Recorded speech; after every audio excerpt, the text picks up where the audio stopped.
So real talk, if you're making payments every single month, yet your balance still isn't going down, that's not bad budgeting. That is the system working exactly how it was designed to work, to just keep you stuck. Minimum payments are literally built to keep you stuck in that place of debt.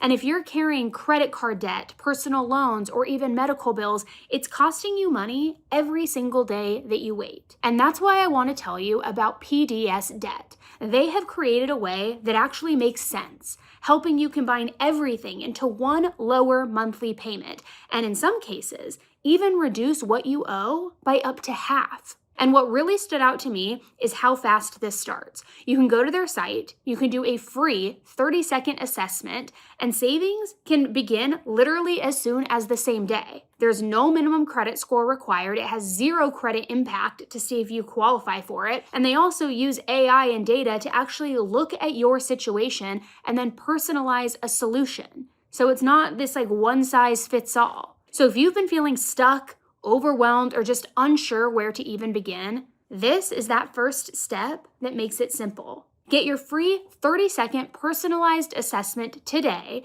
at pdsdebt.com/10tolife. That's pdsdebt.com/10tolife. Hey, True Crime Besties. Welcome back to an all-new episode of Seriously.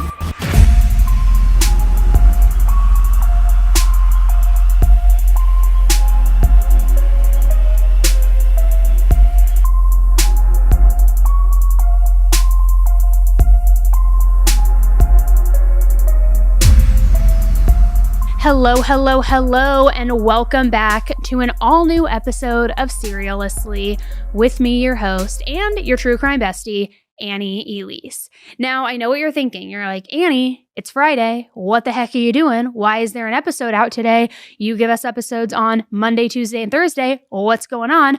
Well, let me just tell you what's going on. Occasionally, this is why it's important that you subscribe to YouTube or follow the podcast if you're not already, because occasionally I will release an episode outside of the regular release calendar. And the reason why is maybe there's a breaking case, maybe there's a press conference, maybe there's a case that I think needs a lot of awareness, whatever the reason may be. Sometimes these episodes will drop in outside of the regular release calendar. And that's why I'm here today, because we have an all-new episode of a case that we definitely need to talk about.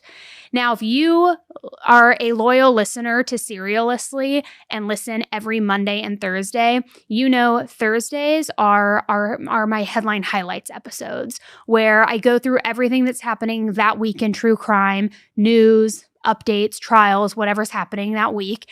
And over the last several months, we have been talking a lot about the Anna Kepner case. For those of you who are a bit unfamiliar or don't know all of the details, I'm going to give you a quick little synopsis. But Anna was a beautiful 18-year-old girl who went on a family cruise ship for a family vacation, a family get-together, and was found not only murdered, but just callously discarded and stuffed underneath the bed inside her cruise ship cabin. Now, details have been coming out for months of what happened to Anna, who's responsible, who's been arrested, what happened leading up to the cruise. And so I've never done a full deep dive into this case. I've only covered it on headline highlights because it's an ongoing case and there's news not every week, but almost every couple of weeks. And so it feels like that's a natural place for it to live. But so many of you have messaged me about this case or have followed up after a headline highlights being like, I feel like we need more context. Like, what was the story like and the relationship like between Anna and her stepbrother before they went on this family cruise? What were some of the allegations that she had made in the past? All sorts of things. And so I decided today to release this episode where I'm going to walk you through all of it. So whether you are familiar with the case or completely unfamiliar, I want to walk you through everything that we know in this case so far, because a lot of news also has just come out in the last couple of days from Anna's family saying they're not even going to attend this trial. And we've now received photos of her stepbrother, which, and I'll get to that in a bit, it's a little controversial. He's a minor, technically. And so with that, because he is a minor, people have been very reluctant to say his name. In fact, he's only been referred to with the initials of TH, and there have not been many photos of him shared. And I'm kind of indifferent to that. I kind of feel like, I get it, innocent until proven guilty, but you're charged with a pretty heinous crime. You're being charged as an adult. I think it's okay to float your photo out there, and I know not everybody will agree with me. It is out there in mainstream media too. I'm not the only person who's gotten my hands on it. But anyway, my point in all of this is that that's the purpose of today's episode, to really walk you through all of it, especially if you are familiar, just to give you the updates so that all of the information and all of the details in this case can live in one place. So let's start with a little bit of the background and the family dynamics. And I've got all of my notes here. I've got some court documents here. We're going to be going back and forth between the notes and the court documents. And I'm just going to, we're just going to be talking together. So as I mentioned, Anna was a beautiful 18-year-old high school senior. She was a cheerleader, and she was also described as being incredibly close with her family, particularly her now blended family. Now, to give you a little bit of backstory on how that family became blended and what that all entailed, Anna was born on June 13th, 2007, to her parents Chris and Heather. However, the two of them divorced when Anna was just 4 years old in 2011. And according to Anna's mom, Heather, once that divorce was finalized, she says that she was, quote, purposely left out of Anna's life. So, Anna was primarily raised by her father, Chris, alongside her paternal grandparents, Barbara and Jeff. Then, Chris ended up marrying his second wife, Tabitha, shortly after his first marriage ended in 2011. The two of them shared 2 children together. And according to Tabitha, once she married Chris, she ended up becoming the primary caretaker of Anna, and she raised Anna as if she were her own daughter. However, this marriage, too, ultimately ended in divorce in March of 2023. This was after 12 years of marriage, and because of, I guess not because of the length of marriage, but for whatever reason, it resulted in a very lengthy, very heated divorce with a custody battle as well. So then, third time's a charm, in December of 2024, Chris married his third wife, Chantel Hudson. Chantel entered the marriage with 3 children of her own. A 16-year-old, or 15 at the time, unclear, named, who we're going to use as his initials, TH, and 2 younger children. Those are also the siblings who were all on the cruise. So, like I said, Anna lived in this blended household with her father, her stepmother, alongside multiple step-siblings, including the 16-year-old stepbrother, who later would be identified as the suspect in her murder. And I have to say, the family dynamic overall really became, I guess you would say, paramount or central to this entire situation, because apparently custody disputes involving the stepbrother's parents did reveal early concerns and, I want to be careful with what I say. Early concerns about his behavior, but also a lot of tension that it caused in the household because of the custody disputes, because of some of the court filings. And some of the disputes included concerns not only about his behavior, but about him needing more supervision, citing behavioral issues, possible need for more of like a watchful eye, family disagreements about how to handle him. And so it seemed like already there was something brewing under the surface that appeared to have some behavioral issues and some struggles. And there were warning signs when Anna was a part of this blended family as well, because she took note of all of this. She saw it, she noticed it, and this wasn't just with his family dynamic. Anna started expressing concerns as well, now that she was a part of the mix. It was all a blended family, remember? And she reportedly expressed fear and discomfort surrounding this stepbrother of hers. And this was all prior to the cruise ship incident. According to statements from her ex-boyfriend's family, she had shared a lot of concerns about him and his behavior, saying that there were very inappropriate things that he would do or remarks that he would say, that he became infatuated with her, that he was obsessive, that he would watch her, spy on her, lurk on her, make unwanted advances, and so much so that it really bothered her. It made her uncomfortable. And she vocalized that to a lot of the people closest to her, which I have to say, and I have said this before, for any women listening, young or old or in the middle, wherever, your intuition is there as your first line of defense. It is so incredibly important that you listen to it and vocalize it. And I know in Anna's case, she was speaking out to a lot of people close to her, but also I could see where maybe she was a little bit more timid to speak out to her father or to make it a really big issue because she didn't want to rattle things at home. She wanted to appease everyone, make it pleasant, make it a nice co-blended family, all of these things. But if something like that is affecting you and you're noticing it, it is absolutely imperative that you do speak up and that you vocalize that. And I'm not saying she didn't do it the right way. I think she did it the best she knew how. She was only 18 years old and she did confide in people. But I can't help but wonder if it had escalated and if that concern escalated, given his history of already there being some concerns around his behavior and him needing more supervision. Maybe there could have been a different outcome here, possibly. I don't know. There were also reports, according to the New York Post, that he had been previously caught attempting to sexually assault her once before. So you now have this really messy situation and messy blended family. And what makes this even more unsettling, like I said, is that Anna had already been opening up to people close to her about him. She had expressed that his behavior made her feel uncomfortable and that something about it just did not feel right. And while we, of course, don't have every detail of those conversations, I mean, it's clear that all of this leading up to the cruise, it wasn't happening out of nowhere. There was a pattern of escalation, one could argue.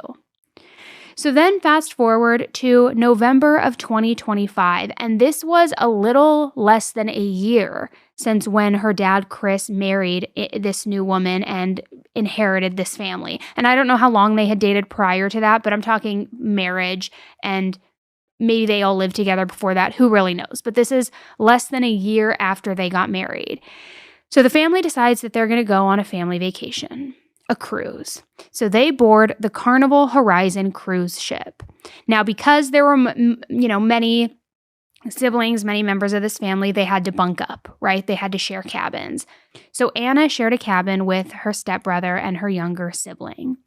And I think she was a little uncomfortable about this. I know there have been reports out there, nothing verified, but her saying, like, again, not, the most ideal situation, but also didn't want to create any sort of tension within the whole family and just kind of, I think there were some reports saying she was even looking forward to being with her younger sibling. So nothing outright worrisome immediately.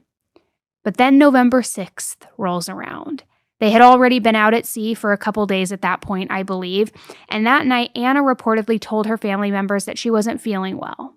So she went back to the cabin early.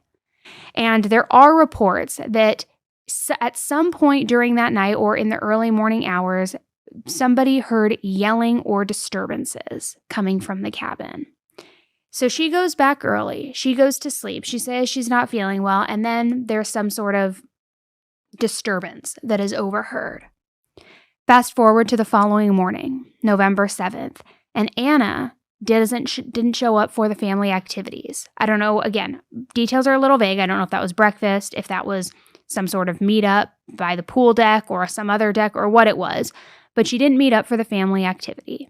So she's reported as missing. Obviously, this is alarming. This is unlike Anna. She shows up for everything. This was a red flag. Meanwhile, a crew member, specifically a housekeeper, enters the cabin in which she was staying, her cabin where she was sleeping, and they discover her body underneath the bed. She had been stuffed under the mattress and then wrapped in a blanket and covered with life jackets, as if somebody thought that that was going to conceal her body and nobody would ever find her. And in some accounts, her father even later had confirmed that he saw this traumatic discovery himself. So now you have this discovery of this 18-year-old girl on this cruise ship, stuffed under this bed, covered and concealed in life jackets, trying to figure out what the heck happened here. So, of course, they're like, well, who was last with her? Who else was staying in this cabin? Who last saw her? Who last spoke to her? And the stepbrother was in that same cabin at some point overnight. There was also no confirmed report of any sort of forced entry or an outsider that, came in and was an intruder. So that's why the investigators immediately zeroed in on, it had to be someone inside that room. And not only had Anna been murdered inside that room that she shared with her stepbrother, but the prosecutors allege that she had been sexually assaulted, and then her method of murder was mechanical asphyxiation, specifically by a chokehold or a bar hold, which a bar hold is basically if you use your whole forearm and all the strength you can and that high amount of pressure to suffocate somebody. So everybody's distraught, right? The people on the ship are distraught. Her family, they're trying to figure out what happened here. Who's responsible? What's going on? Obviously, there wasn't an intruder. It had to be someone in. Could he really, at 16 years old, be capable of this? What's the truth? Meanwhile, the stepbrother just completely shuts down, claims he doesn't remember anything that happened. He blacked out. He doesn't remember things. He's not really showing any sort of concern or remorse. He's also not taking any accountability. He's saying details are fuzzy and he doesn't remember anything. And he starts to just shut down pretty much. So much so that he ended up being removed for psychiatric evaluation shortly after Anna's body was discovered. And that's because the authorities and or his guardians either viewed him as unstable or his behavior required immediate evaluation. But that being said, his removal also limited how much interaction he had with other people on the ship afterward. So as he's saying he doesn't remember anything and that, it's all fuzzy and he shuts down, reports indicate that he had not taken prescribed medication for sleep, insomnia, nothing like that during the course of the cruise. So it's not like he took an Ambien and blacked out and doesn't remember, or if you've ever taken a sleep aid where it's fuzzy and you don't remember the details and you kind of hallucinate a little bit. Nothing like that. So as I said, he was later evaluated psychologically, and then after the ship docked and everybody disembarked, he ended up moving and shuffling between relative to relative after this. And I have to say, because the incident, first, let me start here. Because the incident happened at sea, the ship contacted federal authorities before they docked because this was obviously, it happened at sea. It was a maritime crime. It was something that they needed the FBI to get involved in. And the stepbrother was not immediately arrested. However, he was treated as a key person of interest from the very, very start because he was the one sharing a room with her. He was the last one who had been with her. He starts shutting down. He's not talking. He's not remorseful. He's not sharing information. There are these reports in the past of him being obsessed with her and making moves on her. And now you find her, she's sexually assaulted and dead, coincidentally, in a room she shared with him. It's not looking good, right?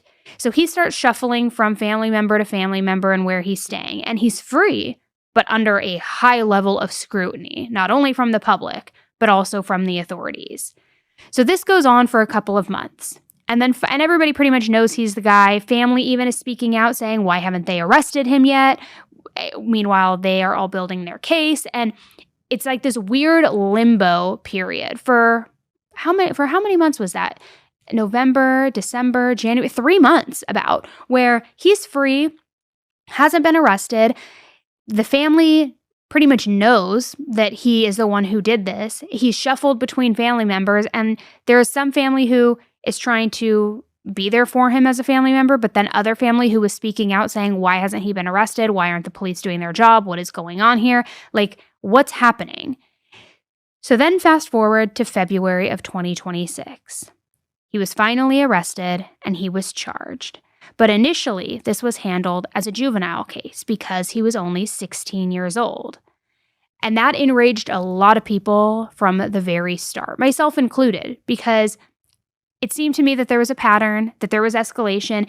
I get it, 16 years old, but if you have the wherewithal to not only commit such a heinous crime and a sexual assault on someone close to you, on anybody, but on someone close to you, then try to conceal her body, cover it up, then personally shut down, evade questions, not cooperate in any regard, that shows planning That feels a little methodical to me. So when it was first announced that it was going to be handled him as a minor, I was like, this is bullshit. Because also in Florida, and I get that this is a federal case, but in Florida, one of the main things in a lot of cases I've covered is that if somebody is tried as a minor, if they are convicted, they are out by, I believe is it 21? It's either 21 or 23, no matter the crime.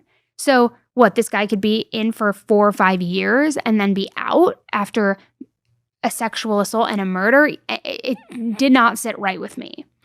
But then things started escalating. And on April 13th, 2026, a federal grand jury indicted him as an adult on first-degree murder and aggravated sexual assault. So that made the case move to adult court, which that made a lot of people happy, myself included, because now there can be some real accountability here, some real justice for Anna. So as of now, the stepbrother is currently scheduled to go on trial on June 1st, 2026. This is going to be in federal court in Miami, Florida. He has pleaded not guilty through his lawyers, but get this, he's out. He's released. He's on bond. He's out there walking freely, which also angers me because I get that he's young, but if somebody now is getting notified that they're being charged as an adult and the walls are closing in, who's to say he's not going to A, try and flee, B, try and Brian Laundrie himself and take his own life because he's too much of a coward to face the music? Who's to say that you're going to actually get justice for Anna here? And that's been a lot of what's been in the media lately because the prosecutors are pushing back saying like, look, you need to revoke his release and his bond. You need to hold him, while the defense is arguing, no, he should remain out while he's awaiting trial. The trial is scheduled, though, to start, as I said, June 1st, which we are planning to attend. It's a little bit more difficult being a federal trial, but we are doing our best right now to get everything in line so that we can attend that. Now, in the meantime, over the next several weeks, there have been and there will be even more hearings and motions and all sorts of things because, of course, the custody status, jail versus release. Because this is a federal case, it's going to be a lot more complicated as well because it's maritime jurisdiction. It didn't happen on land. It happened on a cruise ship. And I think one of the biggest things that people are holding on to is the fact that he's being tried as an adult despite being 16 years old. But if convicted, because he's being tried as an adult, he could face life in prison. Now, the family's response to all of this, they have not spoken out in a big way, at least not many of them. And that's why a lot of details in this case have been hard to come by because there's a minor involved, family's not really speaking, a lot of things have been sealed. The majority of the information will come out during the trial. However, Anna's father has publicly said that the trauma of finding her body, that it's too painful to relive. And so because of that, the family plans to honor her life rather than attend the trial, which I think is a pretty big statement and kind of actually is reminiscent of what happened with the Idaho murders. Some of the family members, not all, but some of the family members of the 4 students who were brutally murdered by Brian Kohberger had said, even while the trial was still scheduled to take place, that they would not be attending because they didn't want to remember their loved ones that way. They didn't want to give Brian the attention and that they prefer to just honor their lives. And so this is something that we have seen in the past. Now let's talk more about the issues leading up to this because family members had told news outlets that Anna and her brother, her stepbrother, were, quote, 2 peas in a pod, just like any other brother and sister. She also said that she knew that the 2 of them really cared about each other in what she says is the right way. Interpret that how you want. But going more towards the allegations that Anna made against her stepbrother, her ex-boyfriend Joshua said that the relationship between Anna and TH was far from perfect. He mentioned that in the time he dated Anna, she confided to him multiple times that she was afraid and very uncomfortable being around her stepbrother. According to her ex-boyfriend Joshua, the stepbrother was obsessed with Anna, and she would often sleep over at her friend's house because she was too uncomfortable to be around her stepbrother. And get this, 9 months before Anna was murdered, there was a very disturbing incident involving her stepbrother during a FaceTime call. During the call, her stepbrother entered Anna's room and then inappropriately tried climbing on top of Anna. Joshua, the boyfriend at the time, confronted him about the incident, and he allegedly ran away. Now, a younger sibling who was staying in the same cabin as Anna and her stepbrother allegedly told the ex-boyfriend that there was a heated altercation in the room involving the stepbrother, where there was, quote, yelling and chairs being thrown inside the cabin.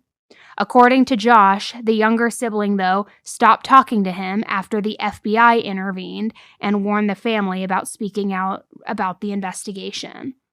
And that's probably because they don't want to taint the evidence. And like I said, we're going to learn so much at trial. But Stephen, Josh's father, told a news source, Inside Edition to be specific, that Anna was scared of her stepbrother, not only because of his advances that were obviously not wanted, but also because he, quote, always carried around a big knife. He also reiterated his son Josh, the ex-boyfriend's claims that he allegedly caught Anna's stepbrother climbing on top of her. So a lot of things that, again, in my opinion, look like clear escalation and repeating patterns and a predator. But it's going to be interesting what comes out in the trial. Number one, I absolutely think that there are going to be text messages shown, if not from before the cruise and showing Anna's discomfort and what she confided in people, certainly probably from that night and phone calls she made or text messages. I also think that his digital footprint, TH, the 16-year-old stepbrother, his digital footprint is going to come into play in a very large way. What had he been searching? What had he been Googling? What kind of porn sites was he watching? How often was he visiting her profiles? What did he have photos or videos that he, snuck on his phone and would record of her in secret? There's going to be so much that comes into play, not to mention the actual act itself, the sexual assault, the DNA evidence, the DNA left behind from his skin cells if doing the bar hold, allegedly, if it was him, which I think we all collectively know it was. But, innocent until proven guilty, I get it. I think that there is going to be a lot of evidence. So with that too, if he knows or even has any sort of inkling, and I get it, 16-year-olds are immature, but if he has any sort of idea the amount of evidence that they have against him, wouldn't that be all of the more reason for him to Brian Laundrie himself too and not show up? So the fact that he is walking free right now, and take all of that aside, I don't know what the court order has been. I've seen mixed reviews, what the court order has been about him being around his other siblings or step siblings. I can't speak on that entirely because there have been mixed sources out there. But this kid, who is being tried as an adult, so arguably you could say it doesn't even matter that he's a kid. This person is allegedly a predator, a child predator. So the fact that you are allowing him to just walk freely on the streets, who's to say he's not going to do this again? Who's to say he's not thinking in his mind, I'm going to go away, life in prison, might as well get my kicks in now while I can. This is a danger to society and to other children. Why would you allow him to just walk around? And maybe there's something that I am totally missing that is way over my head because I'm not a lawyer, which fair, totally get that. But this just seems grossly irresponsible, in my opinion. It truly does. And where is the justice for Anna and her family and all of that? As I said, we are going to learn so much more when the trial comes. I will be keeping you updated with that in real time as it's happening. But right now, there are a lot of key takeaways from all of this. There were clear warning signs before the crime itself. There was fear. There was alleged prior assault. There was alleged obsession and infatuation. We know that this crime also occurred in a very enclosed, shared space, that cruise ship cabin, making the timeline and the access critical in this case. And it's also very complicated. You have blended family dynamics. You have this juvenile suspect being treated as an adult. You have conflicting early narratives, him saying memory loss, it was medication, it was this, it was that. And you have Anna's outcries from prior to the cruise. So how is it all going to be wrapped together? I'm sure the prosecution obviously has their game plan in place, but it's going to be interesting to see what else we learn as this continues to move forward in the court system. But like I said, I wanted to just have it all here for you in one episode so that you can be fully caught up with the case, all of the details. And look, I know not a lot of people are going to agree with naming him or showing his photo.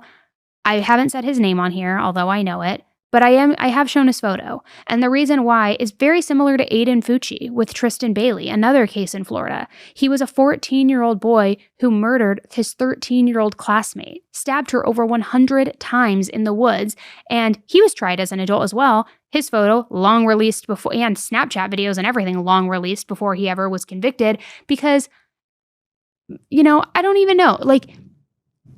It looks obvious, and I get it, err on the side of caution, but look, other mainstream media outlets have published it, so what's the problem with little old me if I'm publishing it too? And not for nothing, but when you see his picture, especially a side-by-side with Aiden Fucci, it feels very similar, at least to me, which if you're listening to the podcast version of this, maybe scoot on over to YouTube so you can see the side-by-side. It feels way too close for comfort for me. Anyways, I will keep you posted on what happens in this case. Let's all hope that Anna and her family get the justice they deserve, and this predator, in my opinion, this alleged predator, I'll just say that, throw him a bone, is taken off the streets so that no other person is harmed by him. Or so that Anna gets justice and he doesn't off himself like coward-ass Brian Laundrie. All right, guys, I know this one was a little bit sloppier than usual because I had my notes, my tablet, all of the things going at once, but appreciate you listening. And as a reminder, too, these episodes that come out as bonus episodes, not in the regular release schedule, the only way you'll get notified of them is if you are pressing the button to follow the podcast, or if you're watching on YouTube, press the subscribe button. So go push that right now because these do come up pretty often. All right, thank you so much for listening today, and until the next one, be nice, don't kill people, don't be a creep, and always have your guard up, unfortunately.